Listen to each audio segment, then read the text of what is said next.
Ongi etorri ProTalent podcast honetara, atal berri honetara, berria eta azkena izango da, honekin itxiko baitugu.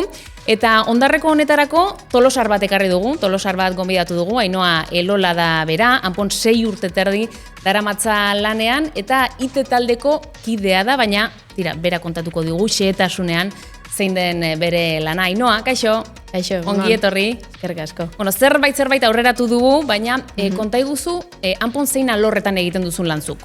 Bai, esan dezun bezala IT alorren, IT talden iten den lana, batez transformazio digitala edo transformazio digitala lotutako proiektutan. IT taldea bi adarretan banatze dugu batez, alde batetik daukeu, softwarea esango genukena, softwarea azkenen da aplikazioak, sistema informatikok eta horrelako gauzak lantzen diteun adarra, eta bestetik daukeu hardwarea edo sarek, azpiegiturak eta lantzen diteun, eta zibersegurtasuna baita ere lantzen duen aldea esango dugu.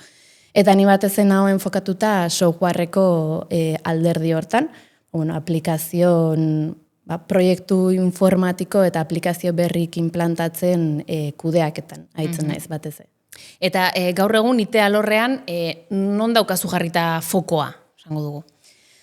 Gaur egun, orain dela azken urte hauetan, batez sistema informatiko berria implantatzen ibili gea, eta buru belarri hortan ibili naiz, porque proiektu potolo xamarra izan da, eta horko gestore edo kudeatzaile izan da, batez horta dedikatu naiz. Orain dela 2 urte eta erdiola jarri genuen Idiazabalen martxan, eta aurten beste Arabia Saudin daukeun plantan implantatu dugu, eta martxotik proiektu horren estabilizazioan gabiltza bat. Proiektu global bat da, planta guztietan aplikatzen dena edo aplikatuko dena? Hoi da, bai. Idiazabaleko plantan ja martxan dago, eta esango genuke estabilizatuta daola, naiz eta oraindik igual gauza txiki batzu falta izan. Arabiako plantan esan bezala martxon hasi ginen, eta horko estabilizazioan gabiltza bain, eta urrengo urteai behi da, gure Indiako plantan martxan jartzea da intentzioa. Pentsatzen dut horrek planta desberdinen arteko kolaborazio oso estua, harreman estua eskatzen duela? Bai, beharrezkoa da kolaborazio izatea, batez proiektua baita ere ondo ateratzeko, eta azkenen gauza batzuk gaizkigitek ondorio larri batzuk ekarri ditzake, bai galera ekonomikok, bai produkzioa gehatza, eta orduan oso importantea da elkarren arten lana egitea. Idiazabalen dauzkeu pertsona batzuk edo langile batzuk klabe bezala dienak, eta Arabian eta Indian berdin. Eta iteko langileekin batea oso garrantzitsua da elkarlana, eta ez dakit elkarren arteko lankidetza bermatzea. Azken baita ere Idiazabalen daukeun esperientzia kontun hartuta, oso lagungarria da, eta bai Arabiakontzako eta bai Indiakontzako erreferente bezala jokatu behar deu. Eta beti horregon. Eta nola da kultura oso desberdinak dituzten planta horiekin, pertsona horiekin lan egitea?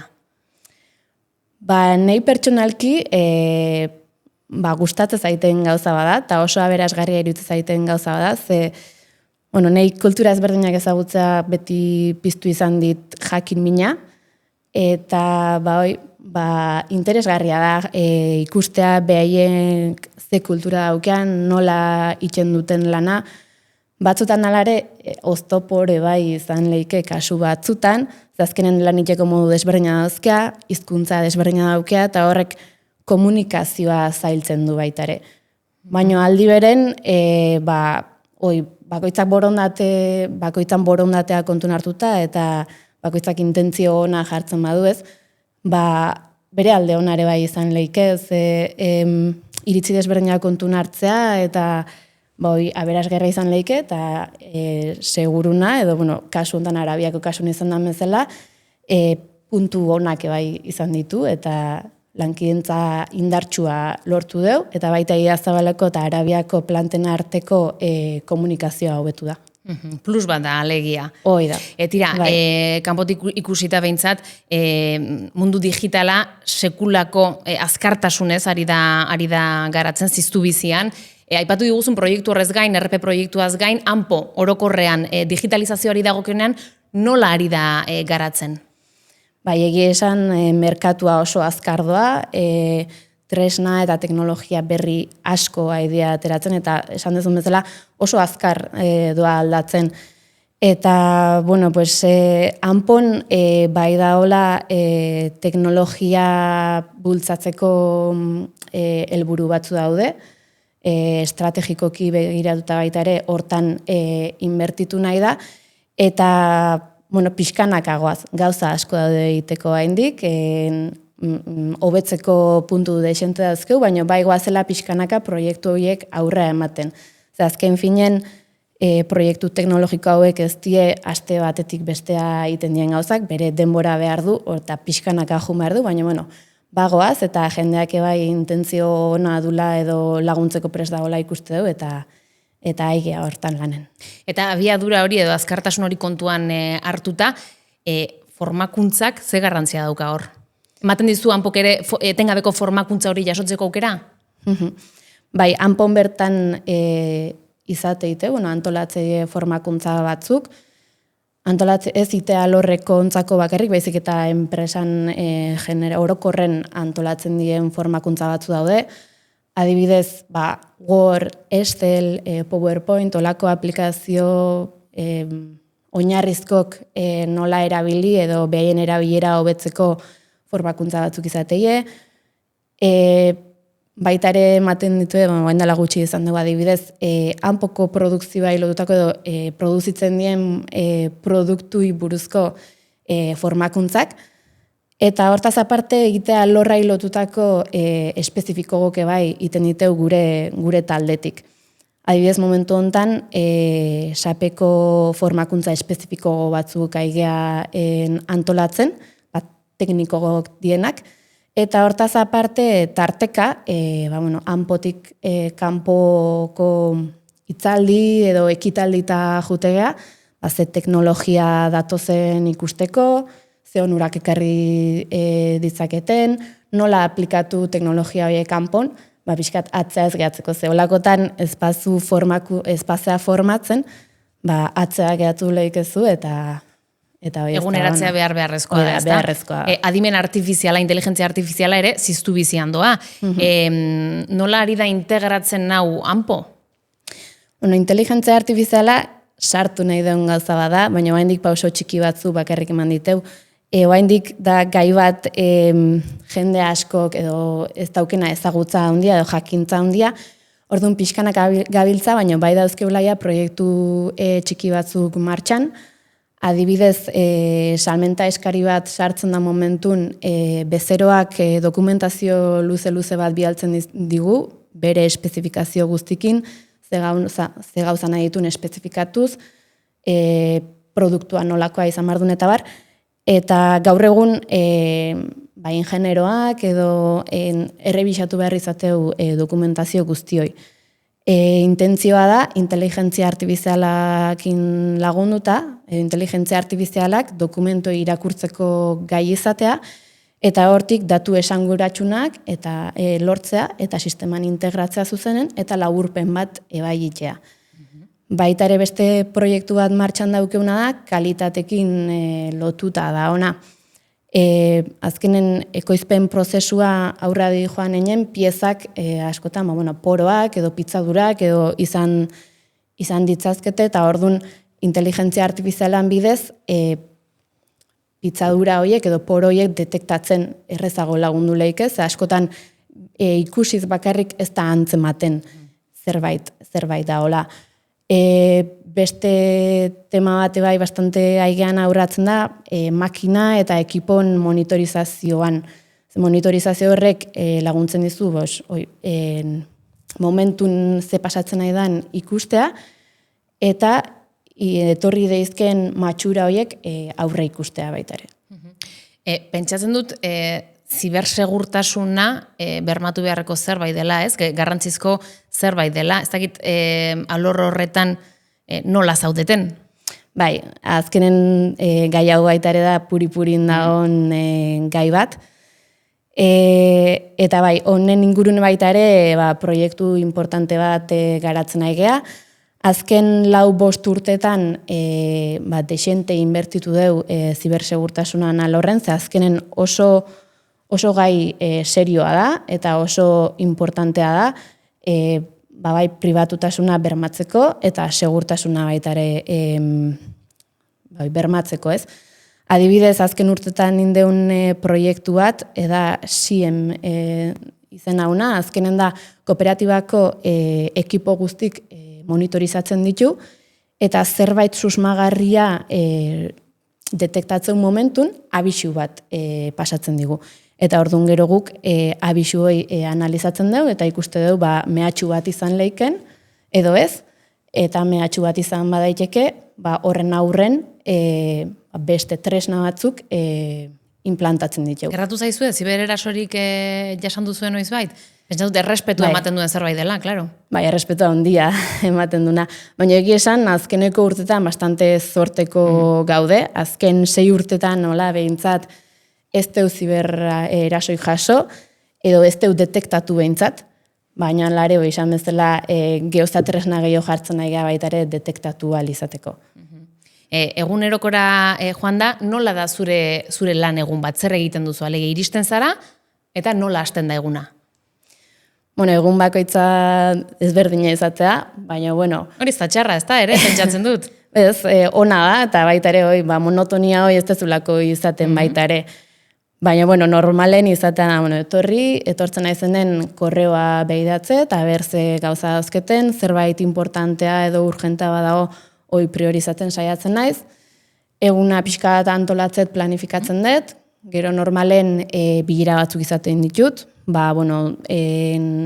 gaur egun dauzkeun arazok nola konpondu hitzeiteko, proiektu berriz hitzeiteko, proiektu bat aurra dijoan enen, fase batzutan definizio fase bate bai otea, eta nola definitu edo ze behar dauden identifikatzeko ere bai erabiltzailean aldetik, eta gero nire denbora librean nire zereginak iteitut. Hornitzaiekin egoten naiz asko, ze normalen iten diteun garapenak, aplikazio garatzeko garaien garapen horiek hornitzaiek iten dizkigue, eta beraiek planifikatzen ditut, edo zer egin dauzkean priorizatzen diet, behin ja garapenak inda baita ere, beste batzutan probatzea tokatzea, probak eba egite ditut, proiektun fase ezberdinak planifikatzea ditut baita ere, gero baita ere Power BI-kin datuak analizatzeko eta informek eba egiten aigea, eta pixkatu izatean ere eguna.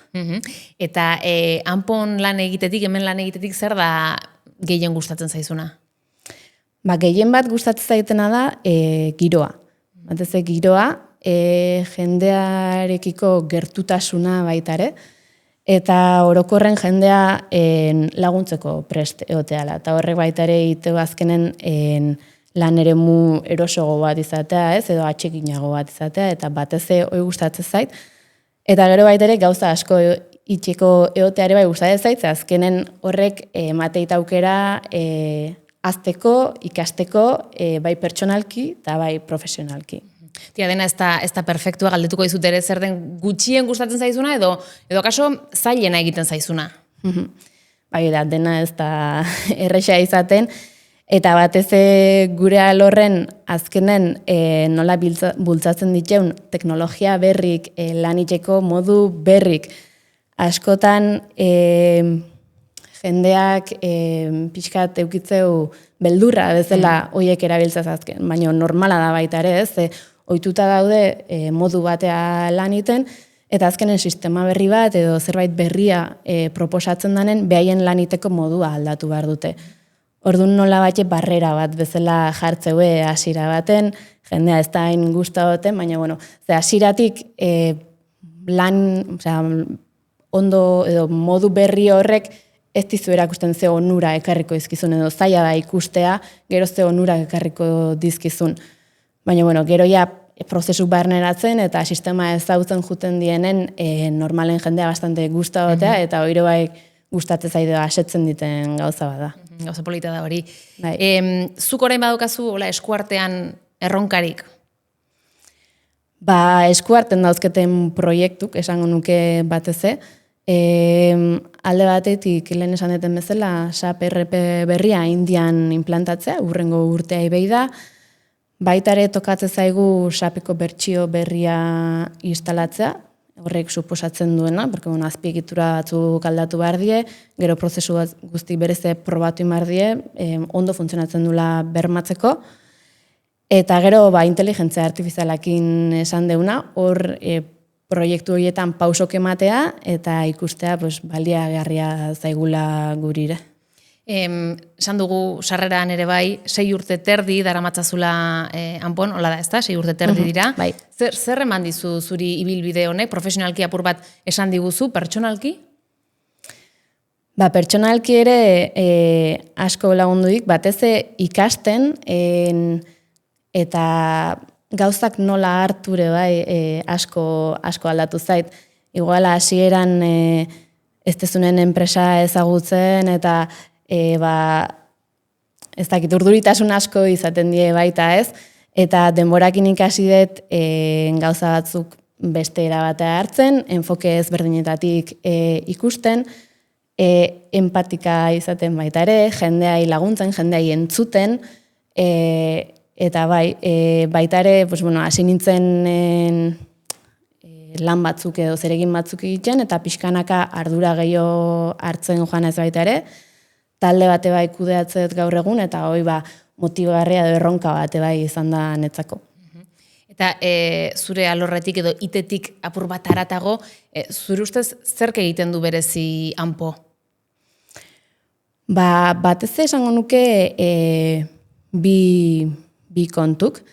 Bat da, esan bezala, ikasteko dauken aukera hoi, ze, egite alde batea utzita baita ere, produzitzen diteun produktok ez die masiboki fabrikatzen dien produktok edo serien produzitzen dienak. Produkto oso espezifiko die, bezeroai asko enfokatuta, bezeroak espezifikazio asko ematen dizkigu, eta orduan oso produktu pertsonalizatuk iten ditugu. Segun bezeroak ze eskatzeigun. Horrek bere alde onak eta bere alde txarrak izan ditzazke, ze lan gehiago suposatzen du baita ere ondo dena espezifikatzen. Baina alde onak bai dauzke, ze ikasteko eta azteko aukera ematen dizu. Eta gero baita ere esango nuke oso interesgarria dara, lehen esan deten giroi, elkarlana, kooperatiba bat dan aldetik elkarlana sustatzen da, eta baita ere zure iritziak eta esateko eta entzuteko zea batzuk daude, leku batzuk daude, ez? Eta hori bai oso interesgarria iruditzen zait, porque denai gustatzen zaigu entzutea eta beste iritzi jakitea. Eskerrik asko, oso interesgarria izan da zu entzute, oso lan polita daukazu. Eskerrik asko. Eskerrik asko eta ondo segi beste hainbeste urte izan daitezela hemen Anpon. Eskerrik asko eta honekin bukatuko du, zurekin bukatuko du gainera ProTalent podcasta. Ondo izan, berdin.